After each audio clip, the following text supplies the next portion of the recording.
ध्यान अब केवल अभ्यास नहीं रहा, अब यह आत्मा की उपस्थिति का साक्षात्कार बनने को तैयार है।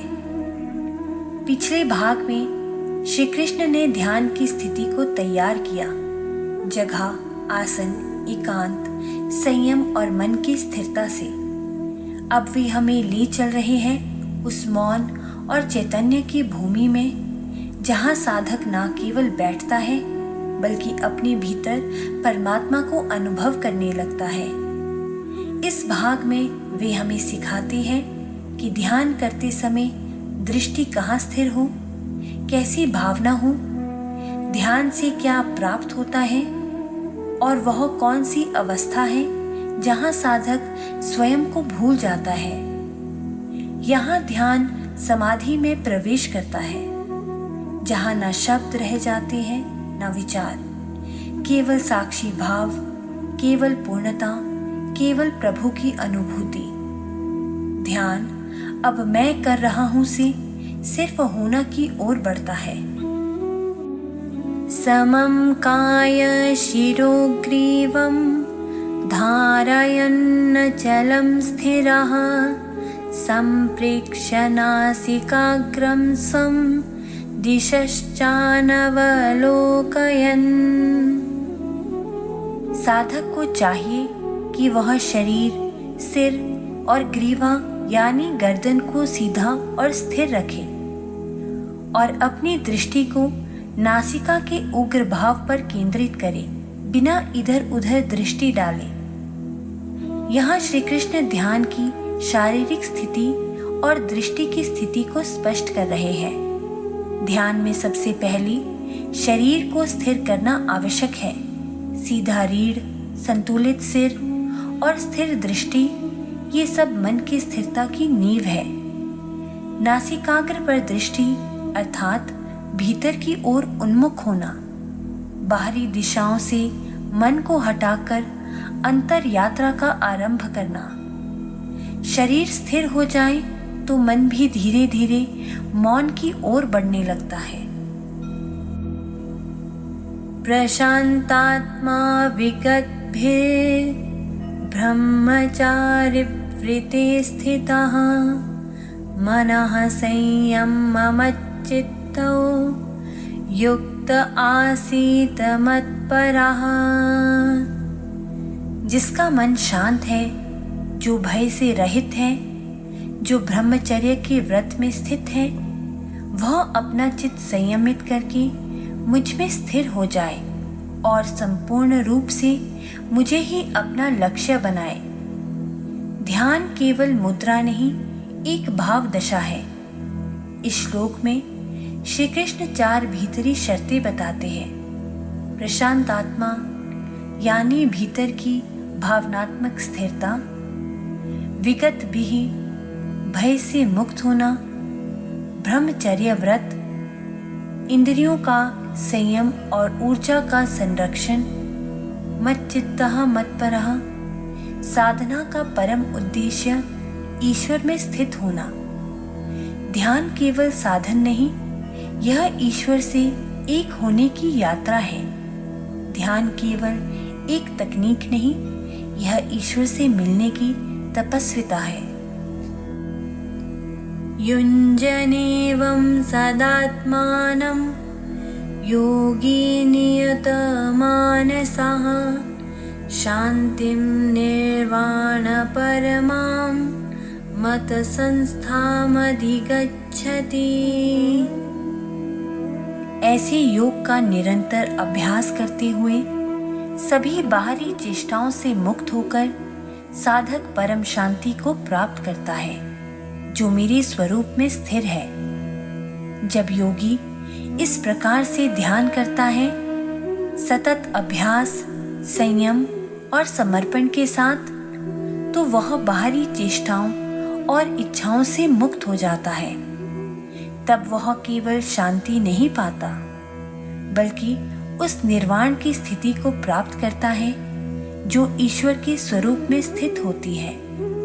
यह मोक्ष है जो बाहर से नहीं, ध्यान की गहराई में भीतर प्रकट होता है।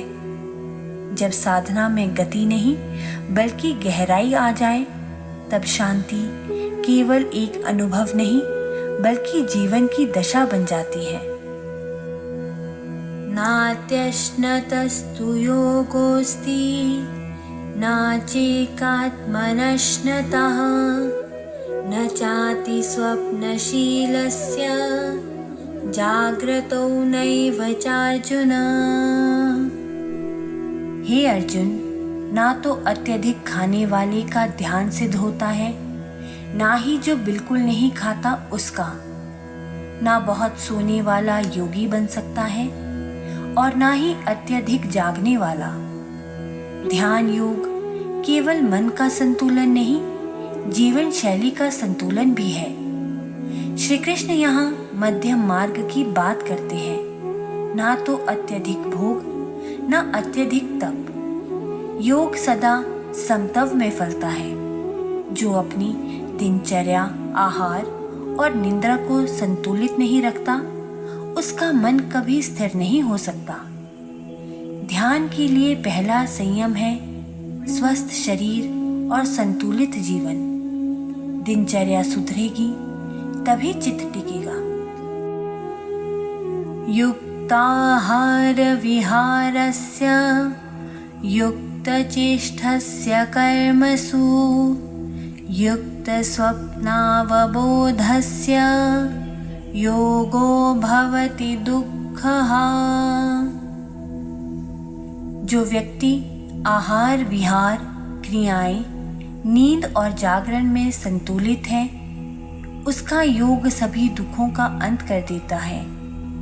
इस श्लोक में श्री कृष्ण ध्यान के जीवन व्यवहार में संतुलन को दुखनाशक बना देते हैं। योग वह नहीं जो केवल ध्यान में होता है, बल्कि वह भी है जो भोजन में, नींद में, कार्य में और विश्राम में संतुलन लाता है।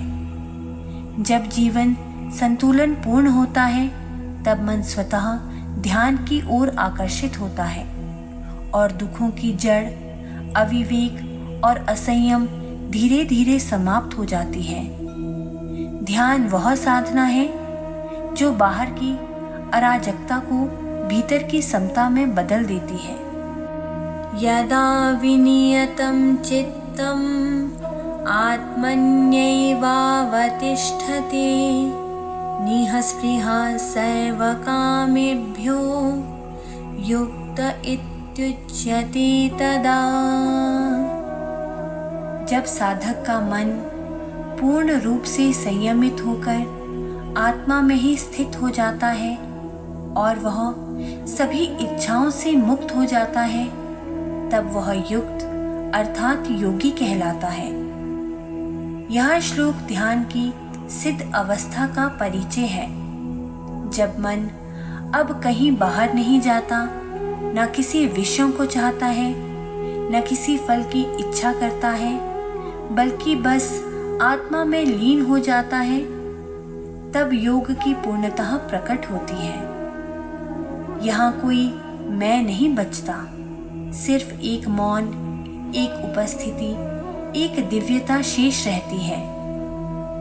योग वही है जहाँ चाहना समाप्त हो जाता है और केवल होना बचता है।